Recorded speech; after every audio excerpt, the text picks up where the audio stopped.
Mexico is finding themselves in a similar position as China with these grand announcements, unexpected tweets, stalled talks. So what can they learn from what's happened in Chinese discussions so far?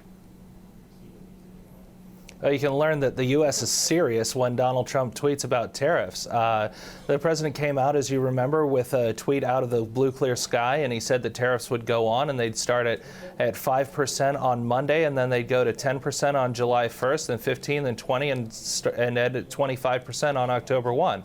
Well, here we are. We're walking up until Monday, and spoiler alert, the U.S. still seems to be looking at putting the tariffs in place. I think this should surprise absolutely nobody at this point, that the U.S. is serious when it talks about tariffs on this. And indeed, I think you've seen some contagion into other currencies because people are starting to realize that the U.S. is quite serious about this, and people are actually a little bit concerned that this tactic could go into other currency spaces in other countries based on other stuff. Again, no indication to suggest that that's actually happening, but you see that fear rippling through the markets.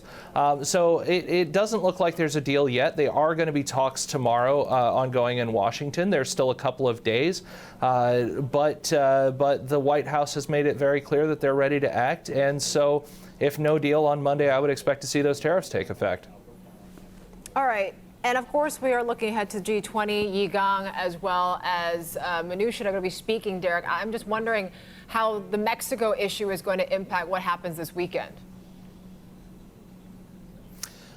Well, I think that China is watching this very closely. I think that China is taking notes on the Mexico approach because obviously they're dealing with the same exact sort of thing. And so if they're not watching very closely, they're making a mistake. But I suspect, everything that I'm seeing out of China suggests that they are taking a very, very close watch at what Mexico is doing and the U.S. response to it as well.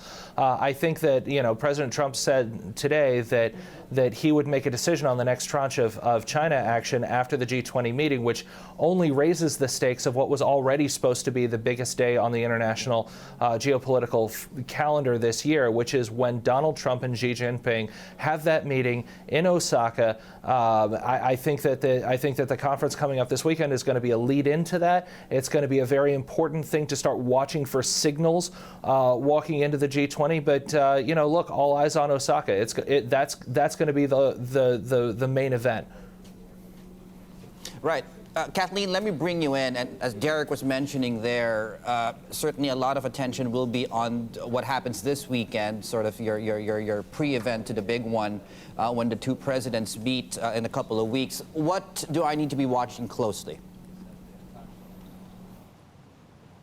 Well, I would say this is much more than a pre-event because you're going to have bilateral meetings with Steve Mnuchin, the Treasury Secretary, and Yi Gang. He is the head of the People's Bank of China. Now, these are two people who can have a lot of influence potentially on what their leaders are willing to accept, what they need to get back on track so they can come to some kind of agreement in Osaka. I think that's how these G20 meetings always work. The central bankers and finance ministers are here on the ground. They're going to have all these meetings.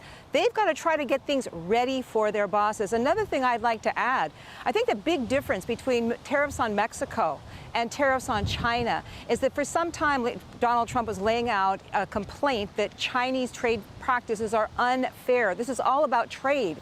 It's not about immigrants. With Mexico, Canada, Mexico, U.S. renegotiated the NAFTA agreement. They're ready to ratify it. This is about using tariffs as a tool to push about something with immigration, with the border. So I think that's one distinction you really have to make. Yes, it shows that Donald Trump is ready to put tariffs on things, but it also shows very different issues at stake here. The Mexican delegation will be interesting what their pressers say on that issue, any bilateral meetings they be having. These things are always very fluid. They're obviously Mnuchin and Yi Gang are on the calendar now, but it's something that affects so many people. I spoke to the deputy governor of Bank Indonesia, and he said, yes, it's hurt our economy. Our exports are down, including to China, but he had a very interesting observation that he expects if the tariffs stay there, it's going to push down the prices of commodities that they buy from the U.S., that they buy from China. So in a funny kind of way, they're going to have a benefit as well. And Kathleen, Trump said he's probably going to slap more tariffs on China after this meeting at the G20. You said these schedules are fluid. If Xi and Trump do in fact meet, what are the chances that Xi can actually change Trump's mind? Well, what are the chances that Trump can change Xi's mind? It's a two-way street at this point, isn't it?